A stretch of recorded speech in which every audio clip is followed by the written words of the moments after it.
Hello everyone, welcome back to my channel decoding geography. आज का हमारा चैप्टर नंबर 9 है, जिसमें हम पढ़ेंगे डेनुडेशन क्रोनोलॉजी के बारे में।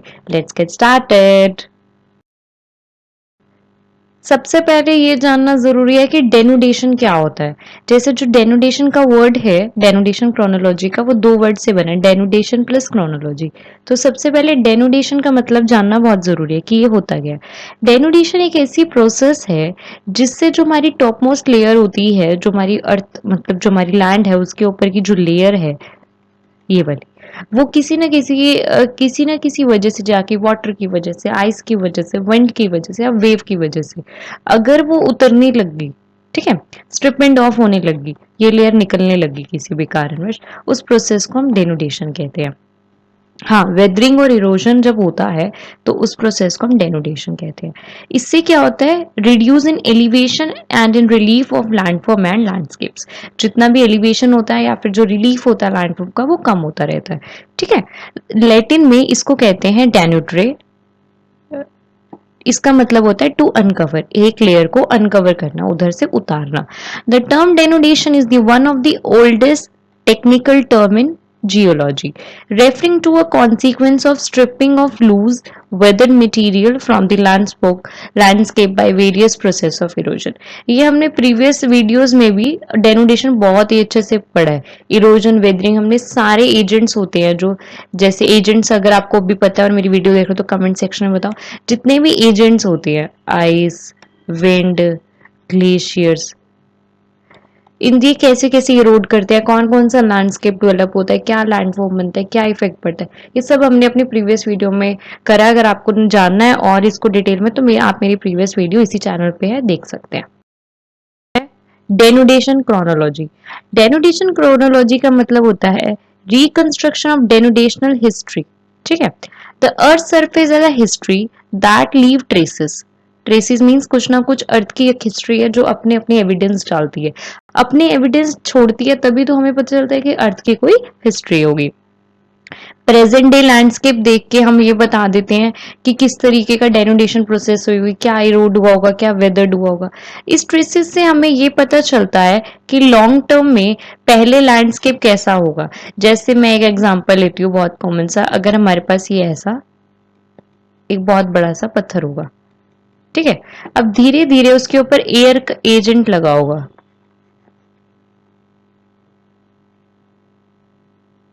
इस तरीके से मशरूम रॉक बनी होगी। ठीक है, मशरूम रॉक किस तरीके की होती है, इस तरीके से, ऐसे इधर इधर इधर इधर ये रोड उतर आएगी, ये सॉफ्ट वाला तो हट गया, ऊपर रह गया, तो इस तरीके का कोई लैंडस्केप बना होगा। इससे हम ये जान सकते हैं कि किस तरीके का इसमें इरोजन लगा होगा, कौन सा एजेंट लगा होगा, उसे हम कहते हैं डेनुडेशन क्रोनोलॉजी। तो बेसिकली जो प्राइमरी गोल होता है वो होता है इसकी हिस्ट्री जानना, कि किस स्टेज से लैंडस्केप हमारा शुरू होगा, मतलब उसकी इनिशियल स्टेज क्या होगी, और फाइनल जो आज हमें प्रेजेंट डे में दिख रही है वो कैसी होगी। बेसिकली हमें डेनोडेशन ये बताता है। अब क्या होता है, plantation surfaces develop in the past cycle, ये इंपॉर्टेंट पार्ट है इसका। Evidences of drainage development, river capture, relic surface and past technology. किसी भी तरीके का इवेंट हो सकता है, it might be tectonic, it might be river capture, और it might be drainage development. तो किस तरीके की उसमें डेवलपमेंट हुई होगी, क्या क्या रहा होगा, वो हमें डेनोडेशन क्रोनोलॉजी से पता चलता है। नेक्स्ट है हमारा concept of denudation chronology.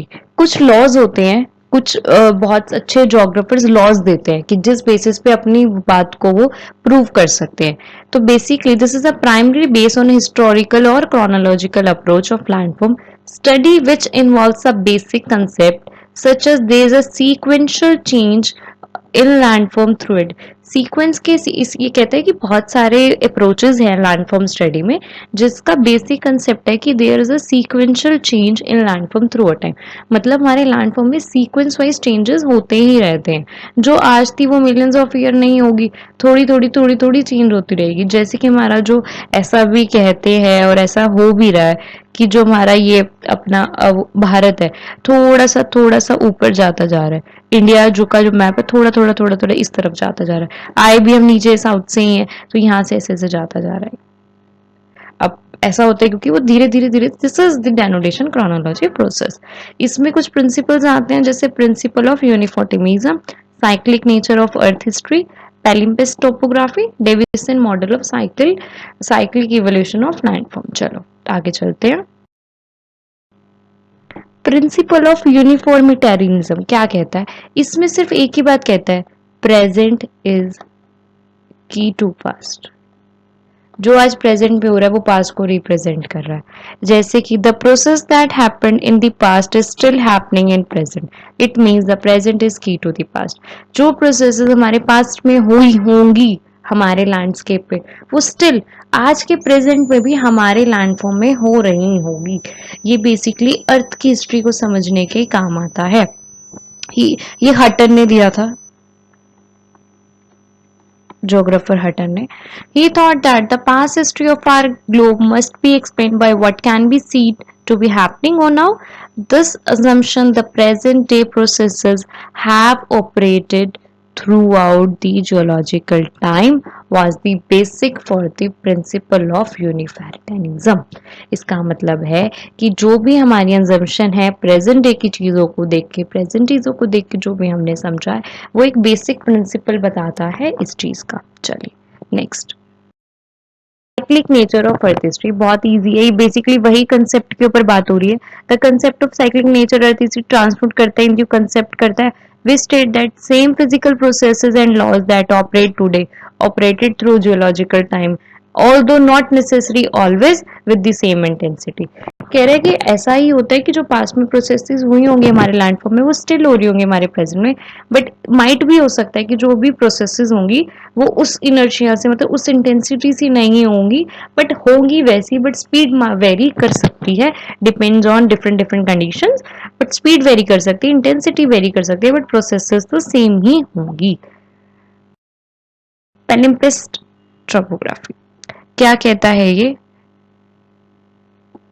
Denudation chronology is based on the concept of palimpsest topography. Point number 1, which means such a surface which bear the imprint, very good, imprint of geological processes during past geological period after partially erase initial imprints in the beginning.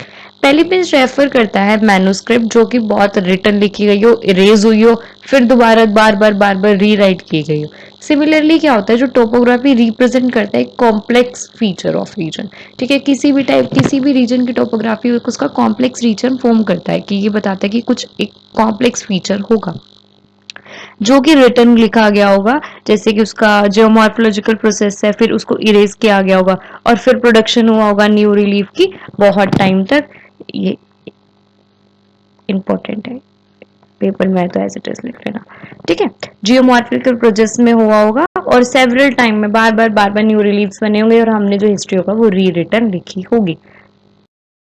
डेविशियन model of the cyclic erosion of landform, ये हमने इतनी बार पढ़ा है। हमारे कुछ ना कुछ Davis का जो हमारा कंट्रीब्यूशन है जियोमॉर्फोलॉजी में वो बहुत ही ज्यादा और बहुत ही अच्छा है। तो जब भी हम कोई भी पढ़ते हैं तो कहीं ना कहीं डेविशियन मॉडल हमें पढ़ना पड़ता है, डेविशियन का मॉडल हम नहीं छोड़ सकते। और अगर मेरे पुराने स्टूडेंट्स हैं तो उनको अच्छे से पता होगा कि ये क्या मॉडल है और ये क्या बताता है।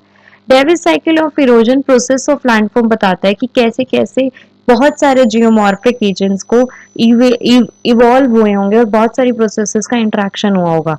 उन्होंने 3 चीजों पे बहुत ज्यादा फोकस किया था, स्ट्रक्चर, प्रोसेस एंड टाइम। उनका पूरा का पूरा मॉडल इस चीज के ऊपर टिका हुआ था, स्ट्रक्चर पे, प्रोसेस पे और टाइम पे। 3 factors that affect the cycle of erosion, they are structure, process and time. कैसे? वही है जैसे साइकिल ऑफ इरोजन पे 3 चीजें अफेक्ट करती हैं, वो है structure, process and time. Here the structure represent the rock composition. Structure means कि rock का composition कैसा है। Process रेफर करता है कि एजेंट कौन से लगे थे। Composition मतलब स्ट्रक्चर कैसा है।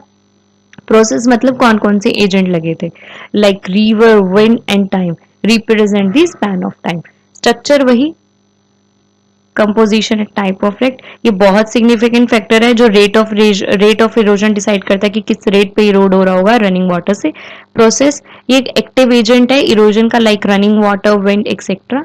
Time, the time span that particular land is subjected to erosion, मतलब उस लैंड पे कितने टाइम तक इरोजन हुआ। ये बहुत क्रिटिकल फैक्टर है जो डिसाइड करता है कि जो करंट रिलीफ फीचर होगा वो कैसा होगा।